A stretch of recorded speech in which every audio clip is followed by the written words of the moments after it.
Good morning बच्चों। आज आपको हम पढ़ाएंगे क्लास 5th SST, यह आपकी बुक है। ओके, चैप्टर इंटरेस्टिंग भी है, मज़ेदार भी है, पढ़ने में मज़ा भी आएगी और इम्पॉर्टेंट इसलिए है क्योंकि ये चैप्टर क्लास 10th में भी थोड़ा सा है। और दूसरी बात, आपके सामने एक डायग्राम बना हुआ है, इस प्रकार से आपको कई डायग्राम मिलेंगे, इसके कई क्वेश्चन आपके कंपटीशन लेवल पर भी आएंगे। अब बात करते हैं, चैप्टर का नाम है ग्लोब, पृथ्वी का प्रतिरूप या आकार। ग्लोब है क्या? पृथ्वी हमने सब में देखी है, गोल है, अंडाकार है, बहुत से लोग बहुत कुछ कहते हैं, लेकिन हम बात करते हैं ग्लोब की। ग्लोब क्या है?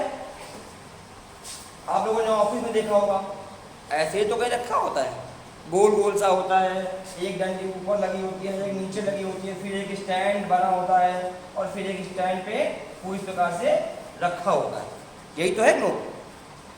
पृथ्वी भी बिल्कुल इसी प्रकार से होती है, लेकिन बस कंडीशन क्या है, वो कहीं रखी नहीं है, वो किन्हीं डंडों से बंधी नहीं है, वो बंधी है लेकिन अपने गुरुत्वाकर्षण के नियमों से बंधी है, वो अपने नियमों से कार्य करती है। लेकिन हम लोग जब ग्लोब देखते हैं और हम बच्चे होकर ये कहते हैं, अरे सर ये तो बंधी है, कहीं गिर ना जाए, तो ये गिरती नहीं है, ये गोल भी है, अंडाकार भी है, हम लोग टहलते रहते हैं।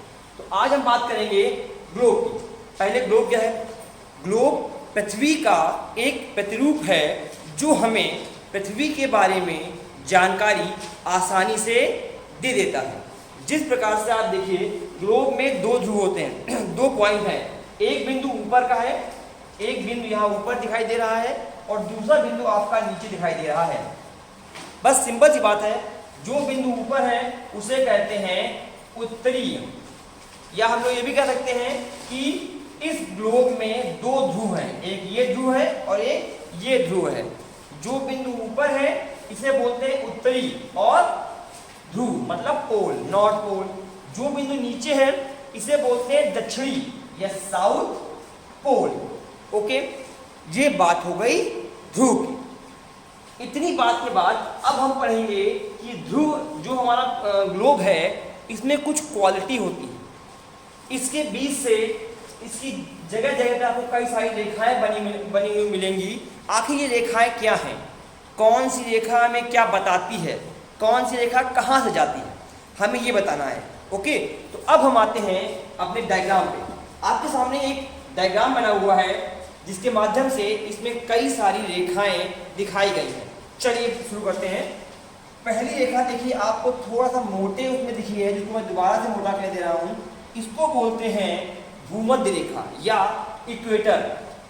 पृथ्वी पर या ग्लोब पर बनी ये एक ऐसी रेखा है जो हमारे पूरे ग्लोब को या पृथ्वी को दो बराबर भागों में बांटती है, यानी कि ये रेखा, ये हिस्सा और ये हिस्सा दोनों को अलग अलग बराबर भागों में बांट देती है।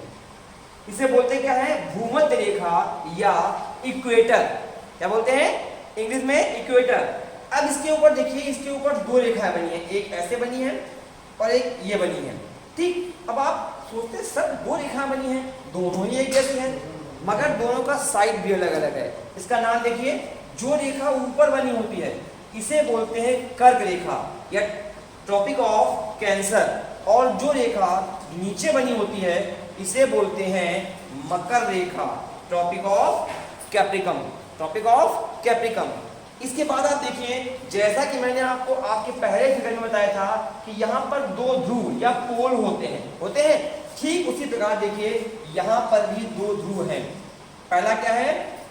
जो ऊपर होता है उसे बोलते हैं उत्तरी ध्रुव या नॉर्थ पोल, और जो नीचे होता है इसे बोलते हैं दक्षिणी ध्रुव या साउथ पोल। ओके, अब बात आती है, सर ये आपने साइड में नंबर दे रखे हैं, इससे मतलब क्या होता है?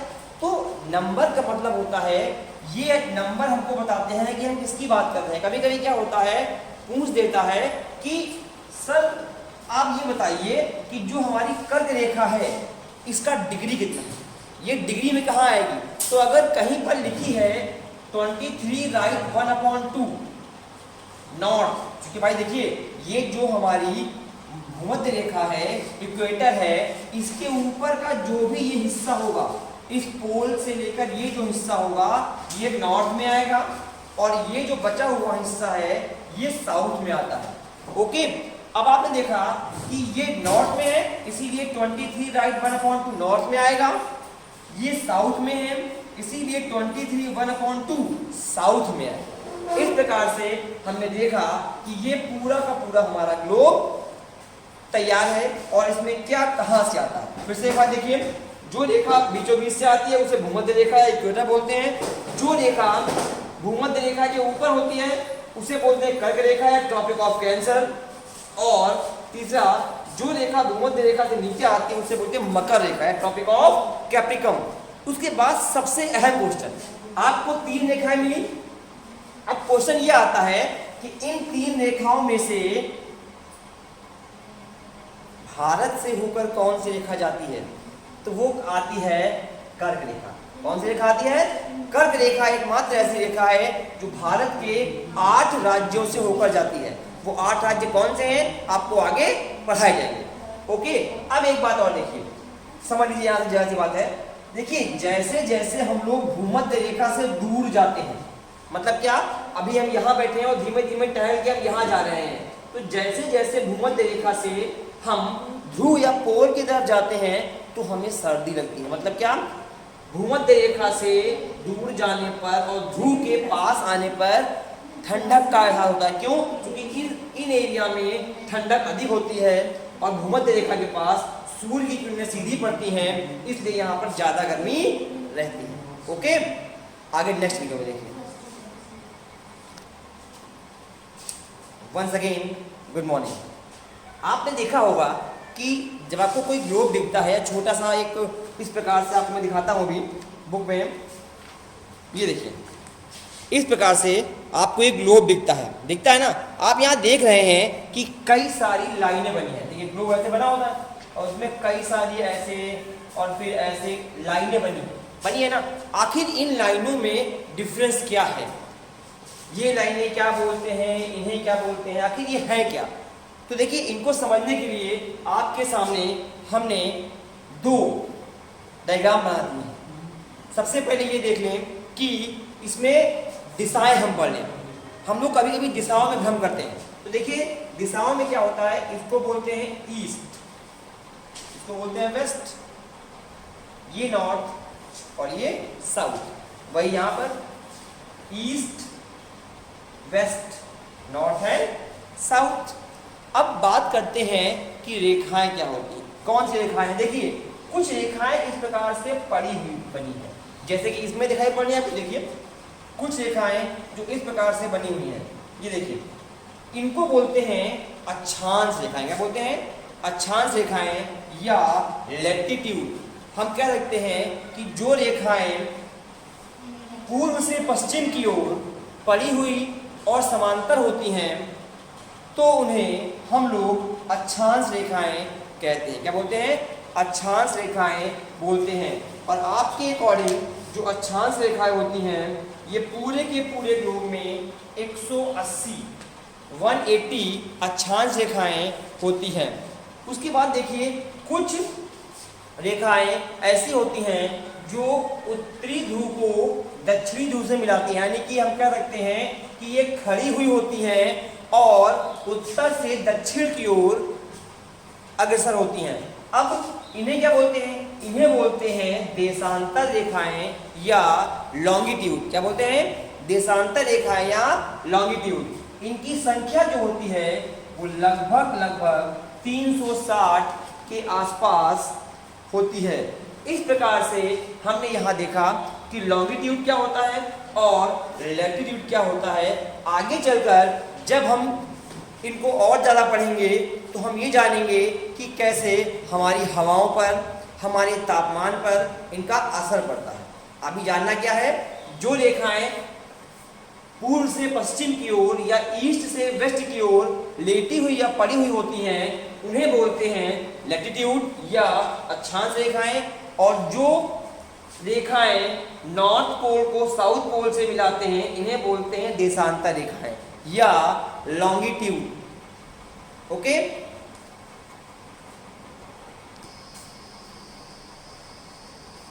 वंस अगेन 2 मिनट के ब्रेक के बाद अब हम अपना टॉपिक पढ़ते हैं महासागर यानी ओशियन एंड महाद्वीप यानी कि कॉन्टिनेंट्स। कम हैं, इनमें से कई हम भी रहते हैं। आज ढूंढेंगे कि हम इनमें से कहाँ रहते हैं। सबसे पहले हम बात करते हैं महासागर की। हमको पता है कि हमारी पृथ्वी का लगभग 70% जो वाटर बॉडीज है, जो 70% भाग है वो पानी से घिरा हुआ है। ओके, तो अब महासागर क्या होता है? पानी से ढके हुए एक बड़े क्षेत्र को महासागर या ओशियन बोलते हैं। हमारी पृथ्वी पर 5 ओशियन पाए जाते हैं।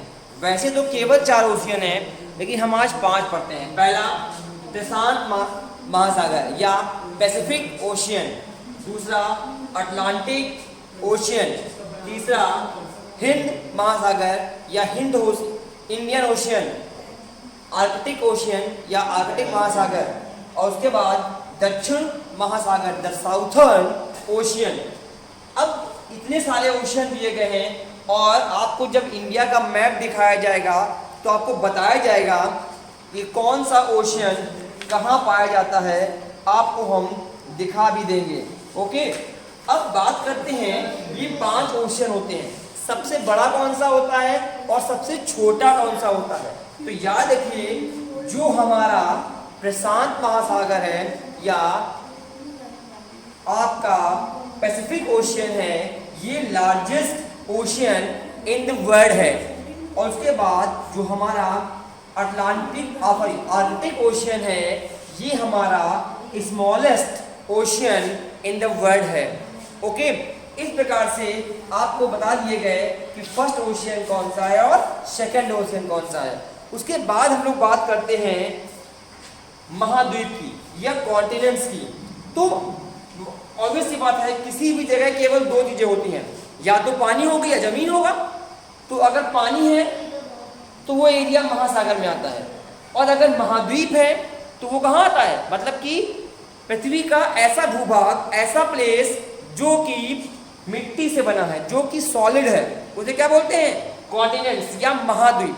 हमारे पूरे होल वर्ल्ड में 7 कॉन्टिनेंट्स पाए जाते हैं, यानी 7 महाद्वीप हमारे पूरे विश्व में पाए जाते हैं। नाम पढ़ते हैं। पहला एशिया महाद्वीप, दूसरा अफ्रीका महाद्वीप, third one Australia, fourth Antarctica, fifth Europe, sixth उत्तरी अमेरिका एंड नंबर 7 दक्षिणी अमेरिका।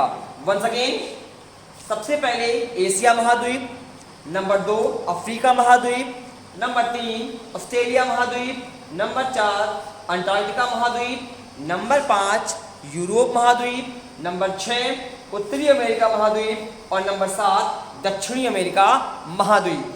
अब बात करते हैं कि सबसे बड़ा कौन सा है और छोटा कौन सा है। तो देखिए, सबसे बड़ा अगर हम बात करते हैं, the largest continent is Asia. Asia जो है ये पूरे वर्ल्ड का सबसे बड़ा महाद्वीप है, लार्जेस्ट कॉन्टिनेंट है। और जो ऑस्ट्रेलिया है ये सबसे स्मॉलेस्ट या सबसे छोटा कॉन्टिनेंट है। आपको एक फोटो भेजी जाएगी जिसमें इन सभी कॉन्टिनेंट्स के नेम कौन कहाँ पर है मैप में, उसमें दिखाया जाएगा।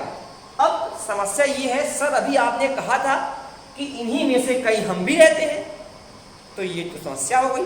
अब इसमें हम कहाँ रहेंगे? तो ढूंढते हैं। तो हमने ढूंढा तो हम पाए गए सबसे बड़े कॉन्टिनेंट्स एशिया में। एशिया में पाए जाने वाले भारत देश में हम रहते हैं। एशिया में कई सारी कंट्रीज आती हैं, जैसे पाकिस्तान, अफगानिस्तान, चाइना, ठीक, म्यांमार, श्रीलंका, ये सब कहाँ आते हैं? एशिया कॉन्टिनेंट्स में। और हम भी एशिया कॉन्टिनेंट्स में ही रहते हैं। कुछ क्वालिटी हैं, सबकी अपनी अलग अलग क्वालिटी तब पढ़ाई जाएंगी जब आगे का चैप्टर और लेक्चर आपको दिया जाएगा। ओके बच्चों, इस प्रकार से आपका आज जो चैप्टर है मैंने पूरा का पूरा समझा दिया। एक टॉपिक बचता है, वो भी अभी देखिए फटाफट।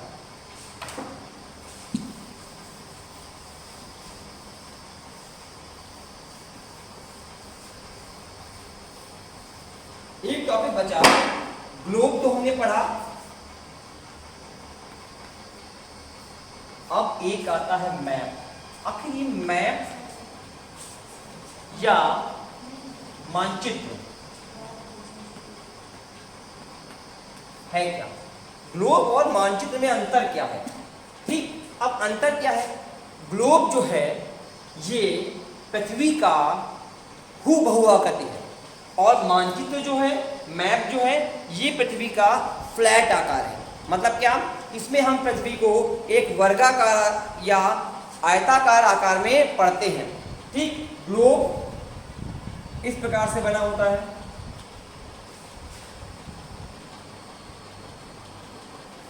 स्टैंड पे रखा होता है, और मैप इसका फ्लैट रूप होता है जिसमें आपको किसी भी देश का या वर्ल्ड का एक नक्शा बना होगा, और उसी प्रकार से आपको उसमें दिखाना होगा कि कौन सा एरिया कहाँ है। ठीक, इस प्रकार से ये मैप है। ये क्या है? ये एक फ्लैट सरफेस है, और ये कैसा है? ये कर्व सरफेस है। अगर हूबहू देखें तो ये क्या है? हूबहू पृथ्वी कह सकते हैं। ओके, और ये क्या है? उस पृथ्वी पर कौन कौन से एरिया हैं, कहां पर है, ये इसमें दिखाया जाएगा। देखिए, आपको एक मैप दिखाता हूं मैं। ये देखिए, ये क्या है? ये इंडिया का मैप है। ओके, ये मैप है, और इसके जस्ट साइड में ये क्या है? ये वर्ल्ड का ग्लोब है। देखिए, इसमें भी सब ऐसे ही बने हुए हैं, और उसमें भी ऐसी ही लाइनें बनी हुई हैं। ओके, तो ये अंतर होता है मैप और ग्लोब में। दूसरा वर्ग, आपके क्वेश्चन आपको मिल जाएंगे, जिनके पास बुक्स हैं वो रीडिंग करिए, और आपकी एक्सरसाइज आपको मैं बुक में फिल करके फ़ोटो भेज दूंगा। आपको इसको अपनी कॉपी में राइट डाउन करना है और लर्न करना है। अगर बुक नहीं है तो खरीदिए। मैंने एक बार पहले भी इनकी पिक्स भेजी थी, आपने किसी ने नहीं पढ़ी। क्यों? अगर पढ़ी होती तो सर ये क्या होता है आप पूछते, जो कि आपने नहीं पूछा। It is very bad manner. आप नहीं पढ़ेंगे तो हम नहीं पढ़ाएंगे। आप घर में हैं, हम स्कूल में हैं। क्यों? आपको पढ़ना है। नहीं पढ़ना है विक्की भैया से, हमको नहीं पढ़ना है, हम नहीं पढ़ाएंगे। हम लोग अपने घर से दूर होकर यहाँ आते हैं। ठीक, पढ़िए। आज मैं फिर इसकी पिक भेजूंगा। क्लास 5th मुझे रिपोर्ट करेगा कि सर मैं चैप्टर पढ़ लिया है, मैंने ग्लोब देख लिया है, मैंने सारे मैप पढ़ लिए हैं, कॉन्टिनेंट्स कौन कौन से मैंने पढ़ लिए हैं, मुझे आज शाम तक रिपोर्ट चाहिए। अगर नहीं आएगी तो मैं ग्रुप को लीव कर दूंगा। कल से मैं नहीं पढ़ाऊंगा। Okay, thank you.